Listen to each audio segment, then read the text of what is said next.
that's so.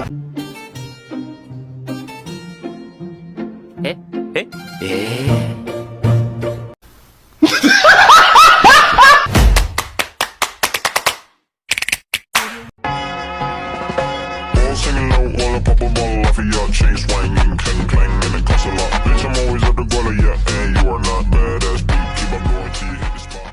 Pengertian transmisi data. Transmisi data merupakan proses untuk melakukan pengiriman data dari salah satu sumber data ke penerima data menggunakan komputer atau media elektronik. Transmisi data dapat terbagi menjadi dua, yaitu transmisi analog dan transmisi digital. Yang pertama, transmisi data analog. Sinyal analog adalah sinyal data dalam bentuk gelombang yang kontinu yang membawa informasi dengan mengubah karakteristik gelombang. Dua parameter atau karakteristik terpenting yang dimiliki oleh isyarat analog adalah amplitude dan frekuensi. Isyarat analog biasanya dinyatakan dengan gelombang sinus, mengingat gelombang sinus merupakan dasar untuk semua bentuk isyarat analog. Analog disebarluaskan melalui gelombang elektromagnetik atau gelombang radio secara terus-menerus yang banyak dipengaruhi oleh faktor pengganggu. Analog merupakan bentuk komunikasi elektromagnetik yang merupakan proses pengiriman sinyal pada gelombang elektromagnetik dan bersifat variabel yang berurutan. Contoh data analog adalah suara, audio, dan video.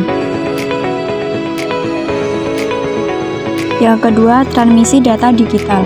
Digital merupakan sinyal data dalam bentuk pulsa yang dapat mengalami perubahan yang tiba-tiba dan mempunyai besaran 0 dan 1. Sinyal digital hanya memiliki dua keadaan, yaitu 0 dan 1, sehingga tidak mudah terpengaruh oleh derau. Tetapi transmisi dengan sinyal digital hanya mencapai jarak jangkauan pengiriman data yang relatif dekat. Biasanya sinyal ini juga dikenal dengan sinyal diskret. Selanjutnya yang akan kita bahas yaitu jenis-jenis media transmisi. Yang pertama, media transmisi menggunakan kabel, yaitu satu, serat optik. Kabel ini biasa disebut dengan fiber optik, di mana kabel yang dapat mengirimkan informasi dengan cara menghantarkan informasi data menggunakan gelombang cahaya. Serat optik suatu medium yang terbuat dari plastik yang fleksibel, tipis, dan mampu menghantarkan sinar atau data. 2. Koaksial. Kabel ini terdiri dari dua macam konduktor yang dipisahkan dengan menggunakan isolator.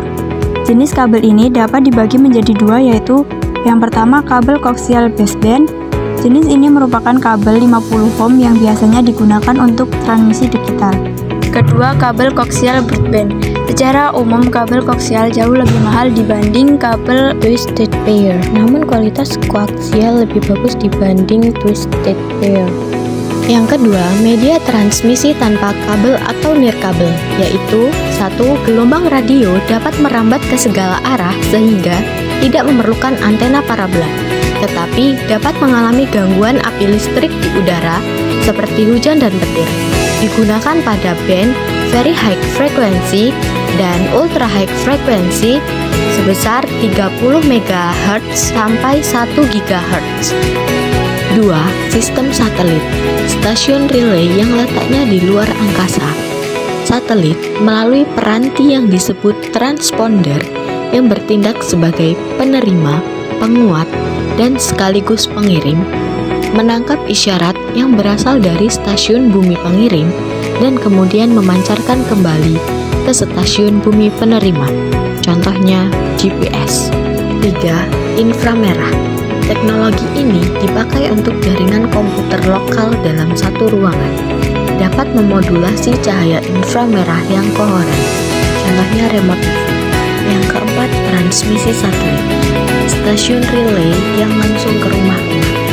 Transmisi telepon jarak jauh dengan menggunakan teknologi DBS sehingga dapat menekan biaya karena memakai sistem VSAT. Yang ketiga, jalur transmisi data. Jalur transmisi merupakan suatu alat yang mampu mengirimkan informasi dengan menggunakan peralatan yang lain. Jalur transmisi data ini dibagi menjadi 3 macam, yakni multicast, broadcast, dan unicast. 1. Multicast. adalah suatu proses komunikasi terjadi melalui satu alat dengan alat lainnya. Dalam proses ini, masing-masing alat atau media yang terhubung dapat berkomunikasi menggunakan alat yang menghubunginya. Contohnya adalah server yang digunakan untuk mengakses internet. Server tersebut mampu melayani beberapa komputer yang terhubung dengan media. Dan dalam proses ini, komputer yang dihubungi mampu memberikan respon balik terhadap server tersebut. 2. Broadcast adalah proses dalam pengiriman data atau informasi dari satu alat ke alat-alat lainnya. Dalam proses ini, alat yang menerima informasi tidak bisa memberikan respon balik terhadap alat pengirim data informasi. Beberapa contoh yang menggunakan jalur transmisi broadcast adalah pemancar radio, pemancar televisi, serta mengirim email menggunakan mailing list. Yang ketiga, unicast merupakan kontak informasi yang terjadi pada suatu alat dengan satu alat yang lain. Misalnya, sewaktu menggunakan telepon. Ketika salah satu telepon digunakan untuk menghubungi salah satu telepon yang lain, maka selain kedua telepon yang berhubungan tersebut tidak dapat menghubungi salah satu dari telepon yang sedang terkoneksi atau terhubung tersebut.